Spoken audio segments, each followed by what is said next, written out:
जमीन देखो आज हम कौन देखा जे ना आमर क्लास 10th रो मैट्रिक क्लास आमर कौन जे ना ज्योग्राफी रो आमर शक्ति संबल रो कौन अछि ना कोयला बेली आमर चैप्टर अछि से कोयला आमर किभଳି भाବରେ ସୃଷ୍ଟି ହେଉଛି ଆଉ କୋଇଲା କେତେ ପ୍ରକାର ଅଟେ ଇମ୍ପୋର୍ଟାଣ୍ଟ କ୍ୱେଶ୍ଚିନ୍ ଅଟେ ପରୀକ୍ଷାରେ ଆମର ପଚାରୁଛି ମଧ୍ୟ ये आम साइंस रो भी मधुर सेही मैट्रिक क्लास रो साइंस रो बहिरे भी मधुर कोन अछि कोयला बेली आमर गोटे कोन अछि ना चैप्टर गोटे आमर अछि जहा कि आमर परीक्षा रे पचारुछ एटा जे आपण देखिए बेले आराम से 4 मार्क लंग क्वेश्चन ले हिजिबो नते आपण 1 मार्क तो कंफर्म पचारेडा पचार देखु जानिबा जे कोयला सृष्टि किभଳି भाବରେ होई कोयला आपण देखि दिबे कला कला आकार कोन जे कोयला आबे जहाँ आम जाने रूपे व्यवहार कर कोयला कि भाव सृष्टि देखो भूमिकंप आम जानी भूमिकंप होता है टेक्टोनिक प्लेट गुड़िक गति करता है टेक्टोनिक प्लेट गुड़िक कौन होता है परस्पर धक्का फल भूमि पृष्ठ कौन ना पृथ्वी पृष्ठटा किसी समय थरी उठा भूमिकंप कहते से भूमिकंप फाट वाले सृष्टि हम आज फाट बाटे कौन माग्मा बाहर आसी था आम कौन कहते आग्नेय कहते से फाट जो सृष्टि है से फाट सृष्टि आम अधिकांश प्राणी जगत जो बड़ बड़ वृक्ष गुड़िक ना बड़ बड़ हाथी डायनासोर प्राणी मान सब जाक माटी भितर पशि जाए कहीं मन फाट सृष्टि हम फाट आम भितर पशा ना पशिबानी भितर पशि जाए आम आर पशा फल वृक्ष प्राणी समस्त भूमि गर्भरे कौन पति हुई अधिक भूपृष्ठ कौन थे अधिक चाप थाए आठ अधिक कौन गरम भी नागी थाए अधिक चाप और उत्ताप अम्लजान अनुपस्थिति जेतिक जो प्राणी मान जो भितर पशिना सब जाक लक्ष वर्ष पर कौन ना कोयला परिणत हो माने आम जानले जे कोयला आमर कौन अटे सृष्टि लक्ष लक्ष वर्ष आवश्यकता करें कोयला आम गोटे नवीकरण अयोग्य अटे बुझला कोयला कि भाव सृष्टि होता है ना भूमिकंप कि आग्नेयगिकरण होगा फल प्राणी मान वृक्षलता होगा सब जाक भू गर्भ को चली जाती भूगर्भर चाप एवं ताप फल अम्लजान अनुपस्थिति से कहते लक्ष वर्ष पर कौन होती कोयला परिणत हो जापर आम कौन करवा खोल खोल सारा सब कला कला जब बाहर आम कौन करवा जालेनी आम व्यवहार कर कोयला को कौन कला हीरा भी कहुए बुझा नहीं 2024 मसीहार कौन मैट्रिक क्लास एग्जाम आमर ज्योग्राफी एग्जाम कौन पता ना कृष्ण हीरक क्या कहुए ना कोयला को ही कृष्ण हीरक कला हीरा बोली आम कही और कोयला को जीवाश्म इंधन भी कहुए कौन कही जीवाश्म इंधन जीवाश्म इंधन इंधन मैं आपको कौन जालेनी रूपे आपको व्यवहार कर जीवाश्म कहीं कहल कहीं जीव मान अवशेष रही सृष्टि प्राणी प्राणी मान अवशेष रही सृष्टि आम कौन कहले जीवाश्म इंधन बोली आम बुझिपारे कोयला कि भाव सृष्टि है बर्तमान कोयला केते प्रकार अटे देखो कोयला मुख्यतः 4 प्रकार कोयला कौन विश्व में 4 प्रकार कोयला देखा मिलूँ आम ट्रिक रखिया ना ABLP कि रखिले ना डायरेक्ट लिखिले ABLP ए रे कौन ना एंथ्रासाइट ए रे कौन अटे एंथ्रासाइट बी रे बिटुमिनस एल रे लिग्नाइट पी रे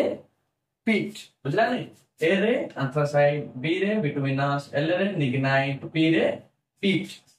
मतलब ABLP एटा को आपण जब भी मतलब परीक्षा पचारे लिखि आपण लेडा आमे काई कहले देखो काई ना ए रे हमर एंथ्रासाइट जो थे कि कौन अंगारक परिमाण केते थाए 95% रो अधिक अंगारक थाए आपण अंगारक दिले कि अंडा हेजिवो अंगारक अछि मिछि माने से ताप अधिक देई थाए ये कौन देई थाए ताप सबठारो अधिक देई थाए कि ना एंथ्रासाइट कोयला तेल को आपा में कौन कहले ना उन्नत मानर कोयला बेली दी कह परीक्षा हम दी पचारिबो उन्नत मानर कोयला का को कहले थाए ना एंथ्रासाइट कोयला को उन्नत मानर कोयला कह जाय काहे की कह जाय थाए काहे ना अंगारक परिमाण केते अछि 95% रो अधिक अछि तेल करिने कौन से विद्युत कल कारखाना गुडी करे और खनिज पिंड गुडी जो तरल होनी कि ब्लास्ट फॉर्मेशन कथा जो कराउनी कि सेथिरे कौन या को अधिक व्यवहार कर जाय थे केना कम कोयला जाळ 95% रो कोन उताप तेन बिरा उन्नत मानर कोयला भी कोरा का एंथ्रासाइट तापर असला बिटुमिनस कौन अंगारक केते नै 80% 90% अंगारक थाए बुझला नै अब ये भी मतलब ताप कोन छै आप के कम नै थे अब ये इटा कल कारखाना गुडी व्यवहार करा था इटा को पोड़ी वाले को व्यवहार कर देते अपन बेले से विद्युत उत्पन्न कल होबनी हबो विद्युत एथरे भी मतलब उत्पन्न कर जाउछ तो इटा पोड़ी वाले का व्यवहार कर जाते बिटुमिनस कोयला को व्यवहार कर जाते अंगारक केते थाए 80% ରୁ 90% ପାଖରେ କଣ ଥାଏ ଅଙ୍ଗାରକ। ତାପରେ ଆସିଲା କଣ ନିଗ୍ନାଇଟ୍। ନିଗ୍ନାଇଟ୍ ମାନେ କଣ କରୁଛନ୍ତି ନା ଏହା ଅଙ୍ଗାରକ କେତେ ଥାଏ 70% ରୁ 60% କଣ ଥାଏ ନିଗ୍ନାଇଟ୍ କୋଇଲାରେ କଣ ଥାଏ ଅଙ୍ଗାରକ ଥାଏ। ଆଉ ଇଏ ଦେଖିବା ପାଇଁ ବି କଣ ଯେ ବାଦାମୀ କଲର। ବାଦାମୀ କଲର ଆପଣ ଜାଣିଛନ୍ତି ବାଦାମୀ କଲର କିଏ ଅଟେ ନା ନିଗ୍ନାଇଟ୍ କୋଇଲା ଅଙ୍ଗାରକ 70 ରୁ 60%। ତାପରେ ଆମର ଆସିଲା କଣ ସବୁଠାରୁ ନିମ୍ନ ମାନର କୋଇଲା ହେଲା ପିଟ୍ କୋଇଲା। କିଏ ପିଟ୍ କୋଇଲା ଅଙ୍ଗାରକ 50% ରୁ କମ ଥାଏ। ଆଉ ଏହି କୋଇଲାରେ ଜଳୀୟ ଅଂଶ କଣ ଥାଏ ଅଧିକ ଥାଏ। ତେଣୁକରି ଆକୁ ପୋଡିବ ବୋଲି ଏଥିରେ କଣ ଅଧିକ ଧୂଆଁ ବାହାରି ଥାଏ। ତେଣୁକରି ପିଟ୍ କୋଇଲାକୁ ସେତେ ପରିମାଣରେ କଣ ଯେ ବ୍ୟବହାର କରନ୍ତି ନାହିଁ ବୁଝିଲେ କାହିଁକି ନା ଅଧିକ ଧୂଆଁ ପାଇଥାଏ। ଆଉ ବାୟୁ ପ୍ରଦୂଷଣ ଅଧିକ କଣ ପିଟ୍ କୋଇଲା ଆମର କରିଥାଏ। ପାଣି ଭିତରେ ବୁଡିକିରି ଅଧିକାଂଶ ପରିମାଣରେ ଥାଏ। ତେଣୁକରି ଆକୁ ଆମେ କଣ କହିଲେ ଆକୁ ଆମେ ନିମ୍ନ ମାନର କୋଇଲା ବୋଲି କହିଲେ। ବୁଝିପାରିଲେ ଆପଣ କୋଇଲା କେତେ ପ୍ରକାର ଅଟେ 4 ପ୍ରକାର କଣ ଆନ୍ଥ୍ରାସାଇଟ୍ ବିଟୁମିନସ୍ ଲିଗ୍ନାଇଟ୍ ପିଟ୍ ଏପରି ଆମର ଅଛି। ଆପଣ ବୋଲି ଭାରତର କିଛି ସ୍ଥାନ ଗୁଡିକରେ କୋଇଲା ଆମ ଦେଖିବାକୁ ମିଳୁଛି କି ନା ଛୋଟନାଗପୁର ମାଳଭୂମିରେ ଅଧିକ ପରିମାଣର କଣ କୋଇଲା ଦେଖିବା ପାଇଁ ମିଳିଥାଏ। ବୁଝିଲା ନାହିଁ ଭାରତରେ ଯଦି ଆମେ ଦେଖିବାକୁ ଗଲେ ଛୋଟନାଗପୁର ମାଳଭୂମି ମାନେ ଆପଣ କଣ କରୁଛନ୍ତି ଯେପରି ଭାବେ